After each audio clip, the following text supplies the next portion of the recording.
The phone call came exactly 30 minutes before my wedding was supposed to start. "Claire, honey, there's been a tiny problem with the car situation." My mother's voice was sweet as sugar, but I could hear the lie underneath. I stood in the bridal suite at Bella Rosa Salon, fully dressed in my $3,000 wedding gown, veil perfectly placed, makeup flawless. Outside, the rain had just started to fall. "What kind of problem?" I asked, though my heart was already sinking. Well, Martin needed the Mercedes for an emergency business meeting, and Sophie had to use the BMW for something super important. And I just realized we forgot to book you a car service. Forgot. That word again. Mom, the cathedral is 3 miles away. The ceremony starts in 30 minutes. I know, sweetie. Don't panic. I'm sure we can figure something out. Maybe call an Uber? An Uber. For my wedding day. That's when I knew nothing had changed. After 25 years of being forgotten, overlooked, and left behind, my mother had done it again. On the most important day of my life. But what happened next? What I discovered about my family's lies. It would change everything. The rain poured harder as I hung up the phone and walked outside. My white dress was getting soaked, my makeup starting to run, but I didn't care anymore. But then I heard it. The low purr of an expensive engine. A sleek black Rolls-Royce pulled up right in front of me, its tinted windows reflecting the stormy sky. The window rolled down slowly. And the man inside? He was the very person my mother swore had abandoned us 25 years ago. "Hello, Claire," my father said softly. "I think it's time we had a talk. Let me back up.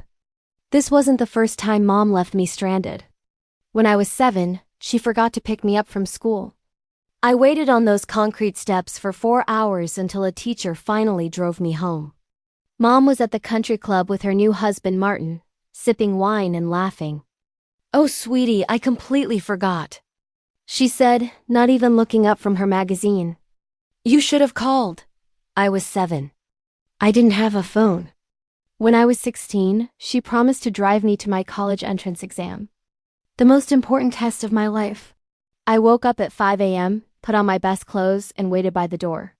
6 a.m. came. 6:30分, 7 a.m. at 7:15 分. I ran to her bedroom. Empty. She'd left early for a spa weekend with my half-sister Sophie. Left me a note on the kitchen counter.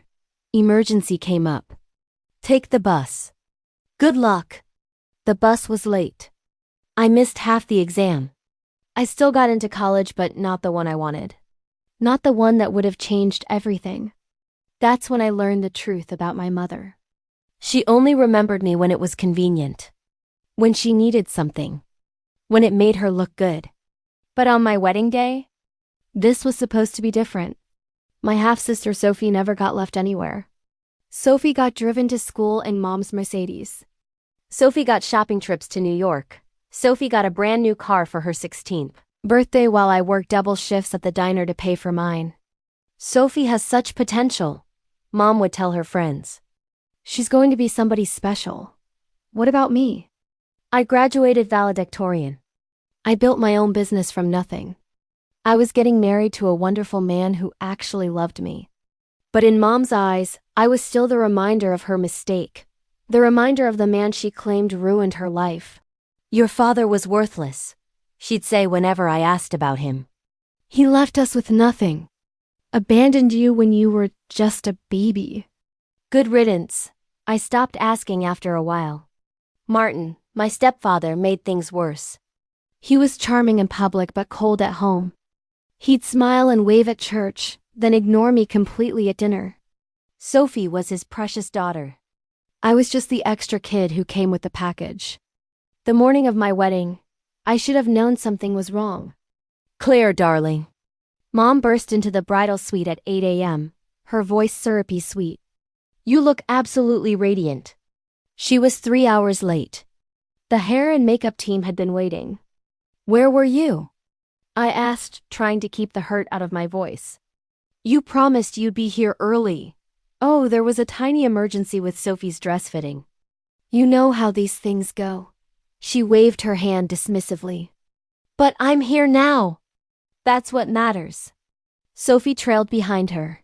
Sorry, Claire, Sophie said, not sounding sorry at all. Mom had to help me with something super important. More important than your sister's wedding? I asked. Mom's smile tightened. Don't be dramatic, Claire. We're here now. The rest of the morning was a blur. Photos, final dress adjustments, last-minute touches. But I kept checking my phone.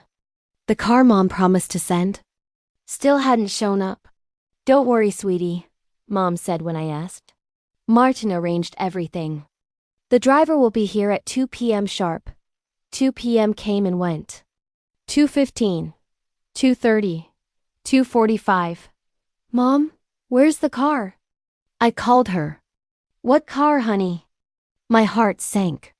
The car you promised to send. For the cathedral. Oh, right, I'm sure it's coming. These drivers are always running late. She'd forgotten. Again. At 3 p.m., the rain started. By 3:15, it was pouring. I stood outside Bella Rosa Bridal Salon in my $3,000 wedding dress, watching it get ruined by the storm. My phone was buzzing nonstop. My fiancé David. The wedding planner. The priest. Where are you? David's text read. The guests are getting worried. Where was I? Abandoned by my own mother on the most important day of my life. I tried calling Mom. Straight to voicemail. Sophie. Same thing. Martin, the number you have dialed is not available. They'd all turned off their phones. My wedding was happening without me. The shame burned in my chest worse than the cold rain on my skin. 25 years old, and I was still that 7-year-old girl waiting on the school steps. Some teenage boys walked by, pointing and laughing. Look at the crazy lady in the wedding dress. I wanted to disappear. To melt into the sidewalk and never be seen again. That's when I heard the engine. The black Rolls-Royce was like something from a movie. It pulled up so smoothly, so quietly, that at first I thought I was dreaming. The window rolled down with a soft electric hum, and there he was. The man had kind eyes. The same green eyes I saw in the mirror every morning, salt and pepper hair, an expensive suit, and a face that looked exactly like mine, Claire. He said softly, "Is that you?" I couldn't speak, couldn't breathe. "I'm Thomas Reed," he said. I think I'm your father." The world stopped spinning. "That's impossible," I whispered. "You left us. Mom said you abandoned us when I was a baby." His face crumpled with pain. "Oh, sweetheart, I never left you. I've been looking for you for 25 years. The rain kept pouring, but I didn't feel it anymore. "Get in," he said gently. "Let me take you to your wedding and then we need to talk." "I don't understand," I said as we drove toward the cathedral. "Mom said you didn't want me. She said you were a drunk who cared more about gambling than your family." Thomas's hands tightened on the steering wheel, his jaw clenched. "A drunk? A gambler?" He shook his head slowly. "Claire, I haven't touched alcohol in 30 years. I've never placed a bet in my life." "Then why did she say those things?" "Because lies are easier than truth sometimes." He pulled the car over for a moment, turning to face me fully. "Your mother and we had problems, big problems. But I never stopped wanting you, Claire. Never stopped loving you." He reached into his jacket and pulled out a worn leather wallet. Inside were dozens of photos. Me as a baby with my first smile. Me on my first day of school clutching a lunchbox. Me at my 8th grade science fair with my volcano project. Me graduating high school. Me cutting the ribbon at my business opening. "How do you have these?" I asked, my voice breaking. "I hired private investigators to find you. Your mother kept moving, changing addresses, using different last names, making it impossible to reach you directly. But I never gave up watching over you." He looked at me with tears in his eyes. "I came to your high school graduation. You looked so proud, so beautiful in that blue cap and gown. I wanted to run to you, but double quotes, but what? But I was afraid you'd reject me. Your mother had convinced everyone I was a deadbeat dad. She told the school administrators I was dangerous, that I wasn't allowed near you. I thought maybe you were better off believing I didn't care than knowing I was being kept away." I studied the photos through my tears. In every single one, someone had been carefully watching me, caring about me from a distance. There were photos from my college graduation, from the day I opened my business, and from last Christmas. My heart was breaking and healing at the same time. "I've been putting money into a trust fund for you since you were born," he said quietly. "For your education, your wedding, your future, whatever you needed. A trust fund? $2 million, Claire. It's been waiting for you all these years." Growing with interest, my head was spinning. But Mom always said we were struggling, that we couldn't afford my college textbooks, that we had to shop at thrift stores. Your mother had access to that money the whole time. I made sure of it through the court system. She could have used it for your college, your car, your apartment deposit, anything you needed. His voice was heavy with sadness. She was required by law to use it for your benefit. Required by law? The child support agreement clearly stated the money was for your expenses only, not household expenses, not other children. He pulled out another document. She signed papers agreeing to this, but I knew why she hadn't used it. Sophie, Martin, their lifestyle, their needs always came first. We pulled up to St. Augustine's Cathedral at 3:45 p.m. The rain was still pounding, but Thomas had a huge black umbrella ready. "Wait," he said before I got out. "There's something else you need to know." He reached into the glove compartment and pulled out a thick manila envelope. "Legal documents," he explained. "Custody papers from when you were 3. Your mother filed for sole custody and told the court I had abandoned you." "But look at this." He showed me a stack of papers. Child support payments, every single month for 25 years. Never missed one. "I wasn't allowed to see you, but I never stopped supporting you," he said. "Every month, $2,000 went into an account in your name. Your mother was the trustee." My hands were shaking. "She told me you never paid a dime." "She lied, Claire. About everything." The church bells were ringing again. My wedding was 45 minutes late.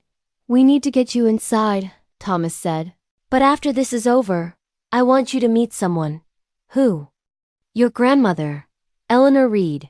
She's been dying to meet you." "A grandmother. I'd always wanted a grandmother. She's here?" I asked. Thomas smiled for the first time. "She wouldn't miss your wedding for the world. She's been sitting in that church for 2 hours, waiting for her granddaughter."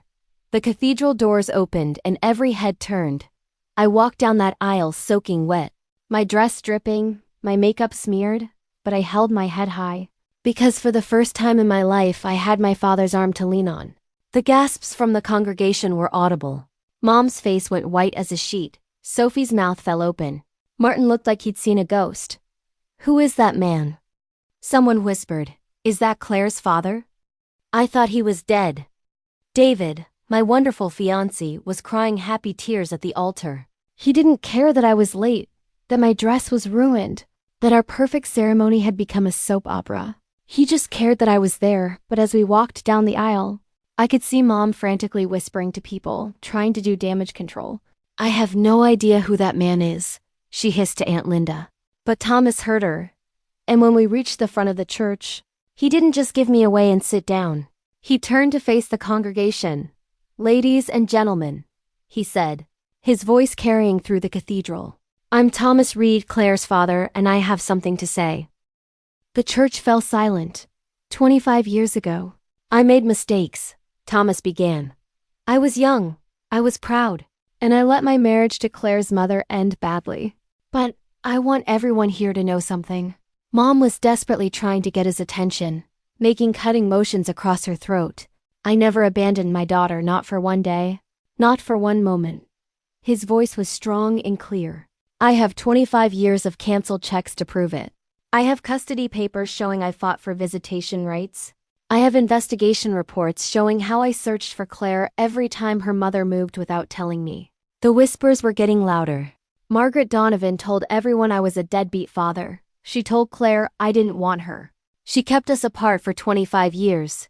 He looked directly at Mom. "And she's been cashing my support checks the entire time."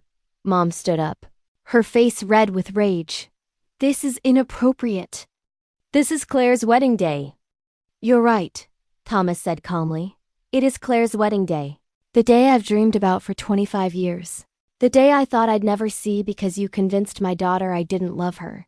He turned back to the congregation. "But I do love her.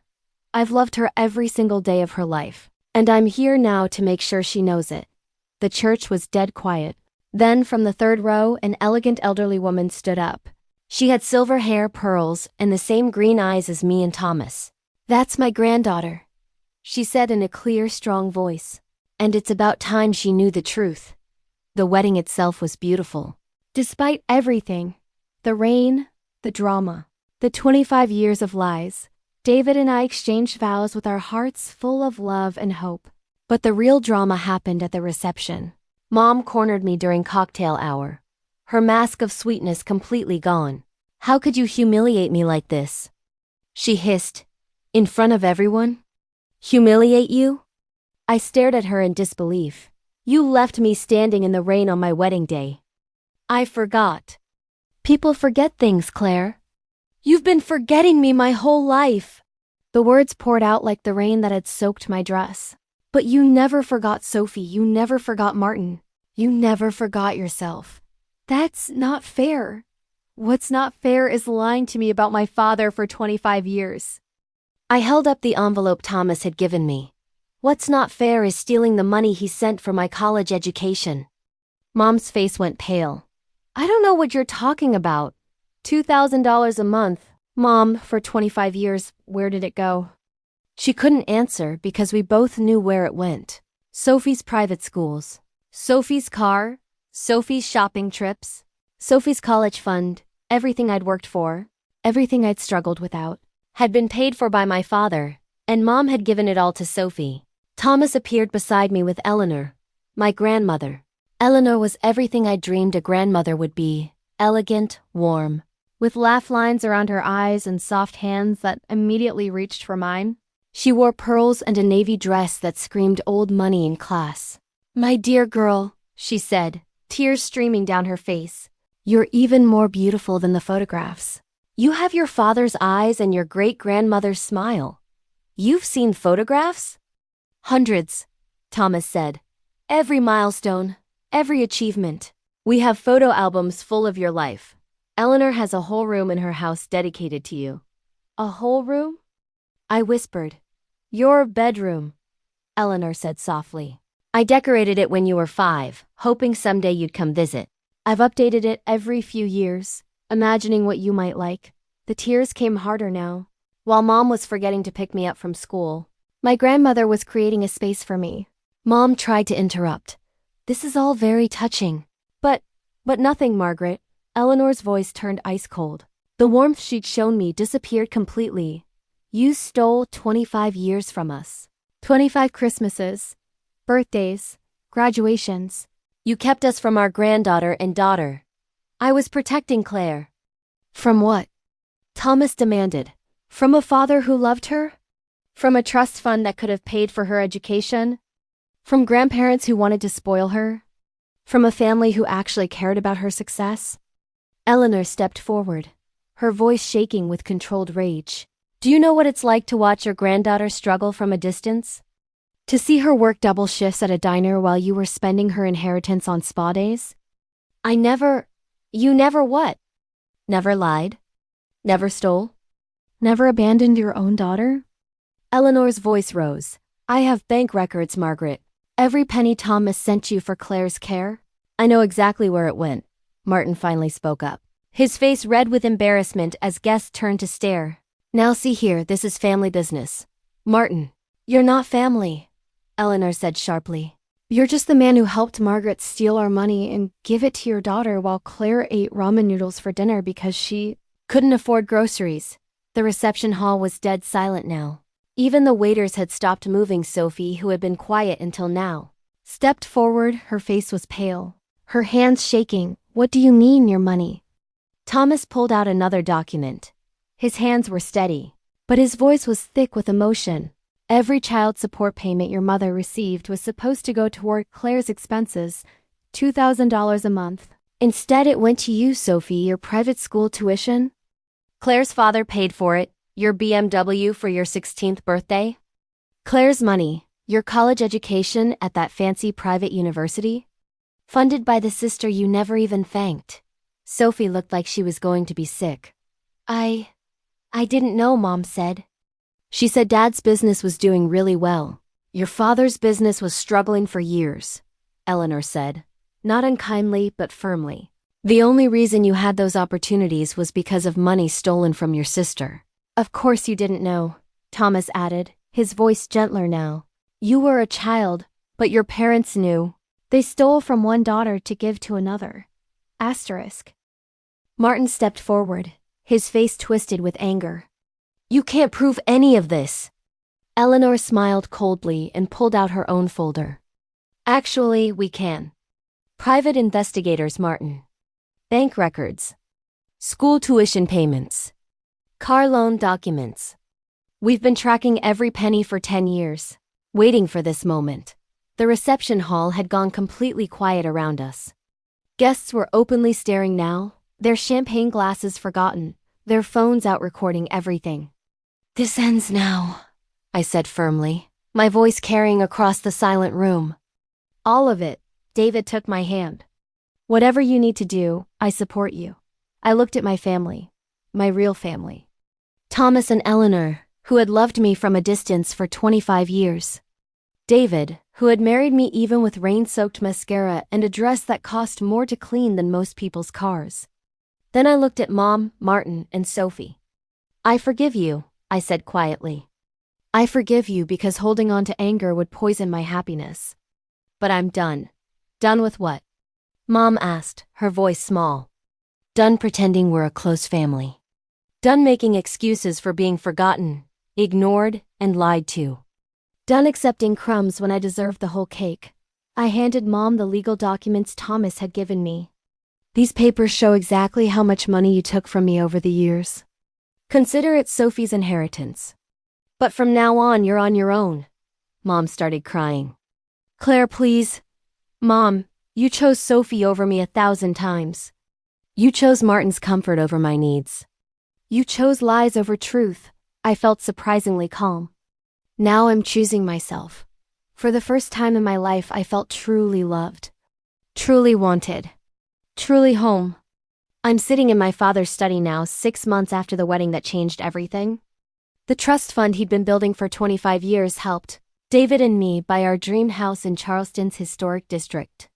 Every morning, I wake up in a home that's truly mine, not something I'm struggling to afford.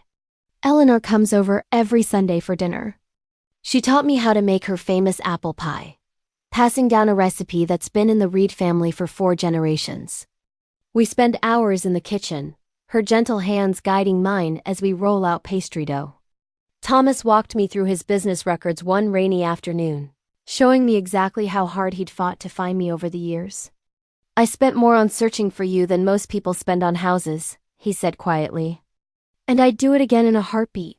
He's teaching me about investments now, about building generational wealth. Not just for me, but for the grandchildren he hopes to have someday. Money isn't everything, he said. But having it means you never have to depend on people who don't have your best interests at heart. I think about Mom sometimes, usually late at night when the house is quiet. The woman who raised me but never really knew me. Who provided shelter but not safety. Who gave me life but not love. She tried to reach out a few times. Cards on holidays that felt hollow and desperate. Texts on my birthday asking if we could put this all behind us, as if 25 years of lies and abandonment could be erased with a Hallmark card. Martin filed for divorce last month. Turns out losing his golden goose, Mom's access to my trust fund, made their marriage less appealing. He moved out of the big house and left Mom to face the financial realities she'd been avoiding for years.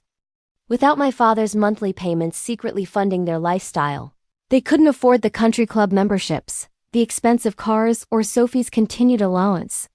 Sophie surprised me though. She came to see me on a cold Tuesday morning in February, 3 months after the wedding.